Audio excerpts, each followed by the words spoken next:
നാളെ എനിക്ക് തലവേദന ആയിരിക്കും.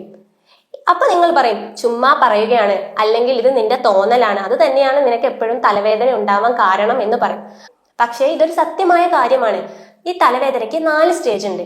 ഫസ്റ്റ് സ്റ്റേജ് എന്ന് പറയുന്നത് അവർക്ക് ഉന്മേഷമില്ലായ്മ, ദേഷ്യം, ഇറിറ്റേഷൻ, കൂടാതെ പല ഭക്ഷണങ്ങൾ കഴിക്കാനുള്ള ആഗ്രഹം, കൊതി, ഇവയൊക്കെയാണ് ഫസ്റ്റ് സ്റ്റേജ് എന്ന് പറയുന്നത്. ഈ രണ്ടാമത്തെ സ്റ്റേജ് എന്ന് പറയുന്നത് നമ്മൾ ഓറ എന്ന് പറയും. ഈ സമയത്ത് അവർക്ക് കണ്ണിനൊരു മങ്ങൽ, അതായത് നമ്മളിപ്പോൾ നോർമലി എന്നും നമ്മൾ വായിക്കുന്ന ഒരു ബസ്സിന്റെ ബോർഡാണെന്ന് വെച്ചോളൂ, ആ ബോർഡ് ഇന്ന് വായിക്കാൻ വയ്യ, കാരണം ഈ തലവേദനയുടെ ഓറ കാരണമാണ്. അവർക്ക് കണ്ണിന് മങ്ങൽ, കണ്ണിലൊരു മിന്നൽ വരുന്നത് പോലെ, ചിലർക്ക് ചിലപ്പോൾ കണ്ണ് പോലും കാണാം, പെട്ടെന്ന് ഒരു കുറച്ച് നിമിഷങ്ങൾക്ക് കണ്ണ് ഫുള്ളായിട്ട് ഇരുട്ടടച്ചതുപോലെയൊക്കെ തോന്നും.